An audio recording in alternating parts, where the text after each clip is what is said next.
भारत ने पाकिस्तान में 9 आतंकी ठिकानों पर की एयर स्ट्राइक। कश्मीर के पहलगांव में 22 अप्रैल को हुए आतंकी हमले का मुंहतोड़ जवाब देते हुए भारत ने पाकिस्तान के खिलाफ कड़ा सैन्य प्रहार किया है।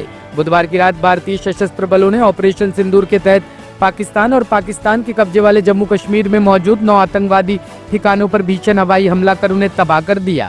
जैसा कि आप सभी जानते हैं, 22 अप्रैल 2025 को लश्कर तैयबा से संबंधित पाकिस्तानी और पाकिस्तान प्रशिक्षित आतंकवादियों ने भारत में जम्मू और कश्मीर के पहलगाम में भारतीय पर्यटकों पर बर्बरतापूर्ण हमला किया।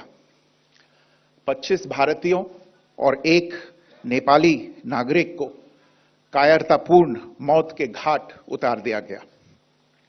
मुंबई के 26 नवंबर 2008 के हमलों के बाद यह भारत में हुई किसी आतंकवादी हमले में मारे गए आम नागरिकों की संख्या की दृष्टि से सबसे गंभीर घटना है। पहलगाम का हमला अत्यधिक बर्बरतापूर्ण था, जिसमें वहां मौजूद लोगों को करीब से और उनके परिवारों के सामने सिर पर गोली मारी गई। हत्या के इस तरीके से परिवार के सदस्यों को जानबूझकर आघात पहुंचाया गया। साथ ही उन्हें यह नसीहत भी दी गई कि वे वापस जाकर इस संदेश को पहुंचा दें। यह हमला स्पष्ट रूप से जम्मू और कश्मीर में बहाल हो रही सामान्य स्थिति को बाधित करने के उद्देश्य से किया गया था। चूंकि पर्यटन फिर से अर्थव्यवस्था का मुख्य आधार बन रहा था, इस हमले का मुख्य उद्देश्य इसे प्रतिकूल रूप से प्रभावित करना था। पिछले वर्ष आप सभी जानते हैं 2.25 करोड़ से अधिक पर्यटक कश्मीर आए थे। इस हमले का मुख्य उद्देश्य इसलिए संभवतः यह था कि इस संघ राज्य क्षेत्र में विकास और प्रगति को नुकसान पहुंचाकर इसे पिछड़ा बनाए रखा जाए और पाकिस्तान से लगातार होने वाले सीमा पार आतंकवाद के लिए उपजाऊ जमीन बनाने में सहायता की जाए। हमले का यह तरीका जम्मू और कश्मीर और शेष राष्ट्र दोनों में सांप्रदायिक दंगे भड़काने के उद्देश्य से भी प्रेरित था। इसका श्रेय सरकार और भारत के सभी नागरिकों को दिया जाना चाहिए कि इन प्रयासों को विफल कर दिया। 22 अप्रैल को पहलगाम में हुए विभत्स आतंकवादी हमले के शिकार मासूम नागरिकों व उनके परिवारों को न्याय देने के लिए लॉन्च किया गया था। इस कार्रवाई में 9 टेररिस्ट कैंप्स को टारगेट किया गया और पूरी तरह से इसे बर्बाद किया गया।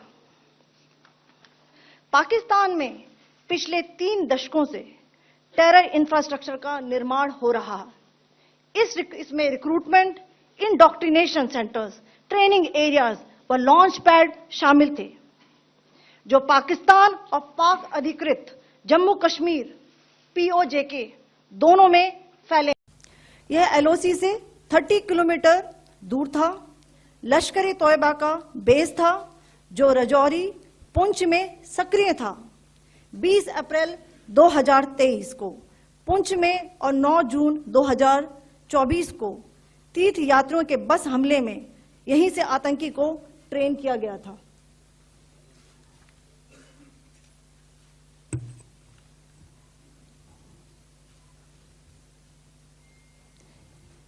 बरनाला कैंप भिंबर, ये LOC से 9 किलोमीटर दूर है।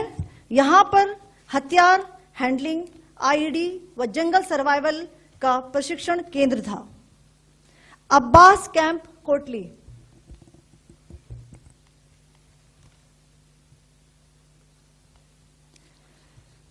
यह LOC से 13 किलोमीटर दूर है। लश्कर तोयबा का फिदाइन यहां तैयार होता था। इसकी कैपेसिटी 15 टेररिस्ट को ट्रेन करने की थी।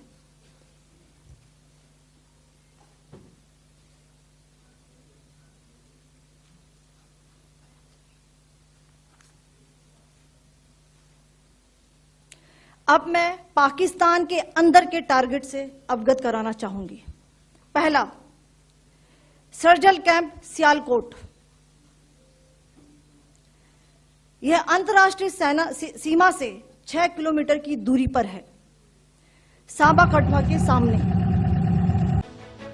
शकूरबस्ती रेलवे स्टेशन पर मॉक ड्रिल का आयोजन, रेल डिब्बे में आग बुझाने और बचाव का किया प्रदर्शन।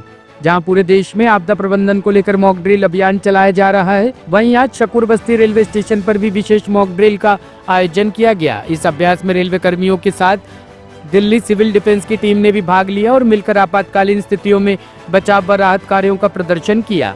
मॉक ड्रिल के दौरान नुक्कड़ नाटक के माध्यम से ये दिखाया गया कि किस तरह से रेल के डिब्बे में अचानक आग लगने पर यात्रियों को सुरक्षित निकाला जा सकता है और किस प्रकार सावधानी पूर्वक आग पर काबू पाया जाता है। कार्यक्रम में रेलवे कर्मचारियों ने आग बुझाने की तकनीक का अभ्यास किया और लोगों को आपदा के समय धैर्य और सतर्कता बनाए रखने का संदेश दिया। दिल्ली सिविल डिफेंस के कर्मचारियों ने मॉक ड्रिल में घायलों को तत्परता से अस्पताल पहुंचाने की प्रक्रिया का भी प्रदर्शन किया। उन्होंने दिखाया कि किस तरह से मौके पर पहुंचकर प्राथमिक उपचार दिया जाता है और गंभीर रूप से घायल लोगों को सुरक्षित अस्पताल भेजा जाता है। इस अभियान का उद्देश्य आम नागरिकों को जागरूक करना है और आपातकालीन परिस्थितियों में त्वरित और समन्वित प्रतिक्रिया के लिए तैयार करना है। दिल्ली की गीता कॉलोनी में नाबालिग को मारी गई गोली, वारदात सीसीटीवी कैमरे में कैद। दिल्ली के शादरा जिले के गीता कॉलोनी थाना क्षेत्र में मंगलवार रात एक सनसनीखेज वारदात सामने आई, जब रानी गार्डन इलाके में एक 17 वर्षीय नाबालिग युवक को दो युवकों ने गोली मार दी। पूरी घटना पास में लगे सीसीटीवी कैमरे में कैद हो गई। घायल युवक को उसके दोस्त ने तत्काल पास के अस्पताल पहुंचाया, जहां उसका इलाज जारी है। सर क्या नाम है आपका? मेरा नाम नूर मोहम्मद है। नूर जी, क्या हुआ था यहाँ पे? कि यहाँ पता चला था हमें कि यहाँ के ऐसे गोली चल गई है, रानी गार्डन में किसी लड़के को मार दिया है। तो यहाँ आके देखा तो क्या नाम है, कोई लड़का था और 4 नाम बताते हैं उसको किसी ने गोली मार दी है। बाकी ये नहीं पता किसने मारी क्या है। क्या कुछ मालूम कितने लोग थे, कितने लोगों ने गोली मारी? ये कुछ नहीं पता चला, भीड़ या भाग रही थी या उसमें पता नहीं चल पाया कौन क्या है। कितने बजे घटना थी कुछ? ये हो गया लगभग अभी 1-1.5 घंटे पहले की बात, 1.5 घंटे पहले की बात है। ब्यूरो रिपोर्ट, टीम तफ्तीश न्यूज।